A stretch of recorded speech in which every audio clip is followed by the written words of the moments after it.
Hi, I am Bala from Besant Technology OMR branch. So today placement success storyல student name Akash.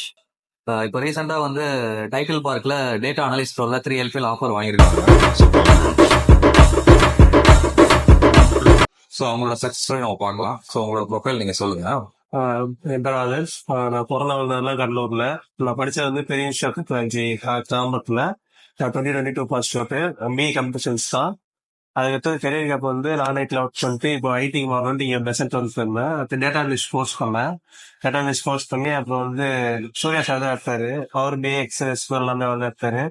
எடுத்ததுக்கு அப்புறம் கொஞ்சம் அப்போ இன்டர்வியூ ப்ராசஸ்லாம் வந்து இங்க ரெஸ்யூம் ப்ரிப்பரேஷன் அப்போ வந்து இன்டர்வியூ ட்ரைனிங் எல்லாம் கொடுத்தாங்க. அதுக்கடுத்து வந்து ஒரு நாள் கால் பெசன்ட் வந்து எனக்கு கால் பண்ணாங்க. இந்த மாதிரி உங்க ப்ரொஃபைல் வந்து ஷார்ட் லிஸ்ட் ஆயிருக்கு, டேட்டா அனலிஸ்ட் இருக்கு அப்படின்னு சொல்லிட்டு இப்போ EDL டெக்னாலஜிஸ்ல ஒரு கம்பெனி டேட்டா அனலிஸ்டா 3LK செலக்ட் ஆயிட்டேன். ஓகே. ஸோ உங்களுக்கு பெசன்ட் டெக்னாலஜி எப்படி தெரியும், அதை பத்தி சொல்லு.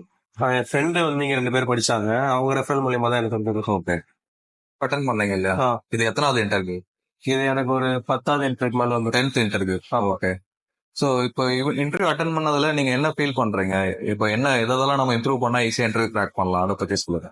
ஃபர்ஸ்ட் இன்டர்வியூல போகும்போது எதுவுமே தெரியாம தான் போனேன். அதுக்கு ஒரு இன்டர்வியூ அட்டன் பண்ணும்போது ஒரு இடத்துல செல்ஃப் இன்ட்ரோ அடி வாங்குச்சு, ஒரு இடத்துல ஆப்டிடியூட் அடி வாங்குச்சு, ஒரு இடத்துல வந்து பேச தெரிவிக்கணும், இங்கிலீஷ்ல அடி வாங்கணும். சரி, அதே மாதிரி எல்லாத்துலயும் ஒரு இன்டர்வியூலையும் எல்லாத்துலயுமே வந்து மாத்திக்கிட்டு லாஸ்ட் இன்டர்வியூ இந்த இன்டர்வியூல கிராக் பண்ணி உள்ள போயிட்டேன். ஓகே.